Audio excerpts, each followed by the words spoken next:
Ladies and gentlemen, this is very, very important in our country. We have tremendous pressures. We have large families. We have fathers, mothers, uncles, aunts, nephews, nieces, their fathers, mothers, etc. We have pressures from them. We have pressures from members of parliament. We have pressures from all sorts of people. And we lack the courage to withstand that pressure. This is very important for us in India. And that takes me to the next attribute: moral and physical courage. I do not know which is more important, moral courage or physical courage.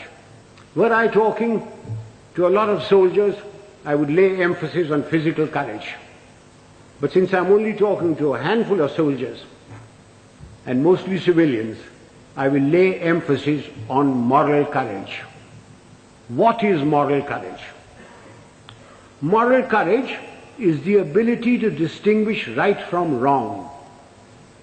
And having distinguished that, you must have the courage to stand up and say your piece, irrespective of what your superior thinks, irrespective of your colleagues, irrespective of your subordinates. You must have the courage to say so. A yes man is a horrible man. He must be shunned. He is a disgrace. He may rise very high. He may become a minister. He may become a field marshal. But he will never, never become a leader. He will be used by his superiors. He will be disliked by his colleagues, and his subordinates have no respect for them. Moral courage is essential. Now, since you wanted to know some examples of moral courage from my past, I will give you a little story. In 1970, when General Yahya Khan put all the pressure on East Pakistan as it was then, and refugees started coming to India, there was a cabinet meeting. I remember the date very well, 28th of April. I was summoned. I had a very strong Prime Minister and Mrs. Gandhi, who ranted and raved at me, said, "What are you doing about it? I've got so many refugees. The Chief Minister of Bengal has just sent me a telegram. The Chief Minister of Tripura has done this. The Chief Minister of Assam is writing that there are more Bengalis there than their own population. What are you doing about it?" And I said, "Nothing. Got nothing to do with me." And she said, "I want you to go in and take action." And I said, "Do you know what that means, Prime Minister?" And she said, "No." I said, "It means war." And she said, "I don't mind if there's war."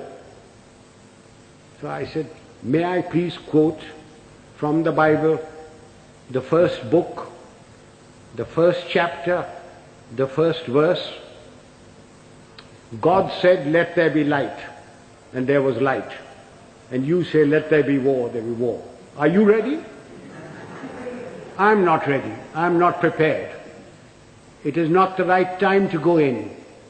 The monsoon will break very shortly, and the whole of East Pakistan will be a swamp. I will not be able to operate. The Air Force will not be able to operate. April is a month when we glean the harvest. And the Agriculture Minister was Mr. Fakhruddin Ali Ahmed. And I said, "I will require every railway wagon, I will require every train, I will require all the road space to move my troops. And you will not be able to move your harvest. And then if there is a famine, don't blame me." And I said, the passes in the Himalayas start opening now, the snow melts. And then if the Chinese give us an ultimatum, I will have to fight on two fronts. And then the External Affairs Minister, the Khalsa, Sardar Swaran Singh said, do you think China will give ultimatum? And I said, you are the foreign minister, you tell me. And then my own minister, Jagjeevan Ram, who couldn't call me Sam, who used to call me Sham.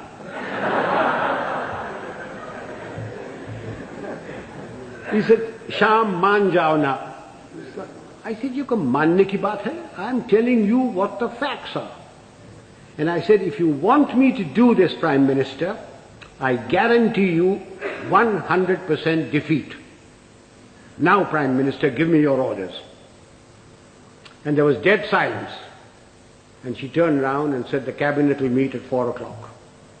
This happened at 10:30 in the morning.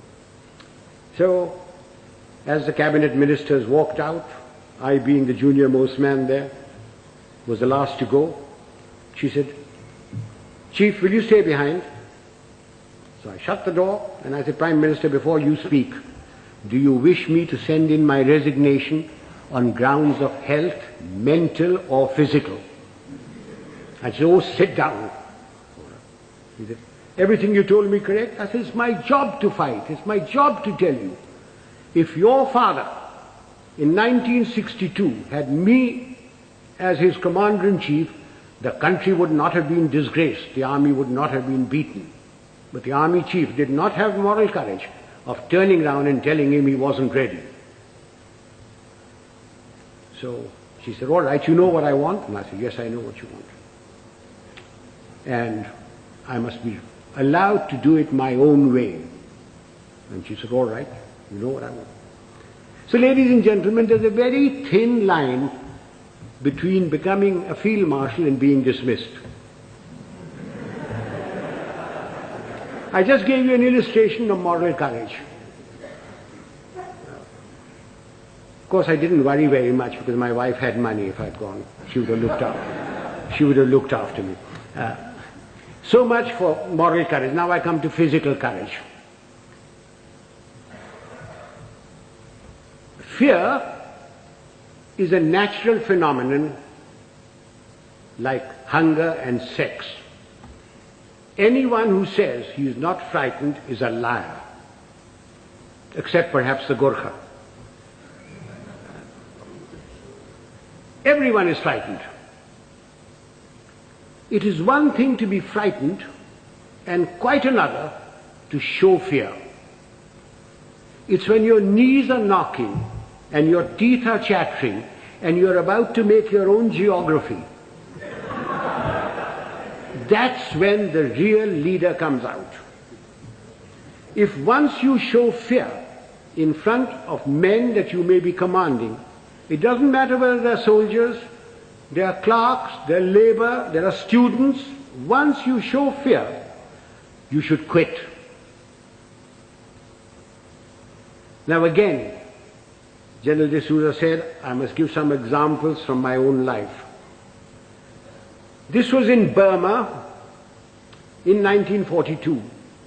I was commanding a Sikh company, big tough chaps, very fond of them. I had a man called Sohan Singh, big man, stood about 6'4". He had been promoted many times to Lance Naik, to Naik, and every time, because he was a Badmash, he was broken. We'd had lots of casualties and we had to make promotions. So we had a promotion conference with the commanding officer, and Sohan Singh's name came up and I said, no use making him, he'll be broken tomorrow. So he was passed over. The conference finished, names were published. I came back to my Basha, where my company was in the jungle, and I found my senior Subedar, Balwant Singh, terribly worried. And he said, Saab, Sohan Singh ko kaid kar diya. I said, क्यों, क्या हुआ? उसने बोला कि आज आपको साहब गोली मारेगा. I said, oh, अच्छा, पेशी होगा. So a stool was put in, a table was put there, and Sohn Singh was marched up in front of me. Sohn Singh was at that time a light machine gunner, and light machine gunners carried pistols, and his pistol was taken away from him. So he was marched up in front of me. The usual charge was read out, and I said, Sohn Singh, क्या बात है? साहब गलती हो गया. So I said, तुमने बोला कि तू हमको गोली मारेगा. So I picked up the pistol, loaded it, walked up to him, handed the pistol to him. I said, तेरा दिल है मारने का, मारो. And he said, नहीं साहब गलती हो गया. So I gave him a tight slap. I said, case dismissed, जाओ भागो. I went off to the mess, had my dinner, came back, and everybody in the company was very worried. And the Subedar Sahab, Balwant Singh said, नहीं साहब आज रात आपको गोली मारेगा. So I shouted out, Sohn Singh किधर है? Sohn Singh came along. I said, Sohn Singh, आज रात मेरा बादशाह पर तुम सेंट्री होगा, और कल सुबह 5 बजे 1 मग्गा चाह और 1 मग्गा गर्म पानी दाढ़ी बनाने के लिए. कोई शक? बेशक, भागो. And I went in there. I was woken up in the morning by Sohn Singh with a mug of tea and a mug of hot water, and he followed me like a lamb throughout the conflict. Now, ladies and gentlemen, if you think I wasn't frightened, you are mistaken. I was terrified.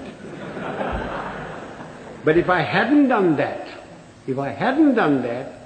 and put Sohn Singh in the clink or something like that, everybody would have said, देखा हमारा साहब डरता है.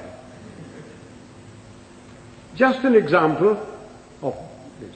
How often during riots and all that, some young sergeant with nothing but a little stick in his hand has walked in and quelled everything by showing courage. So physical courage is essential to leadership. You needn't be foolhardy like I was. I was very young. I don't know whether I do it today. But physical courage is essential.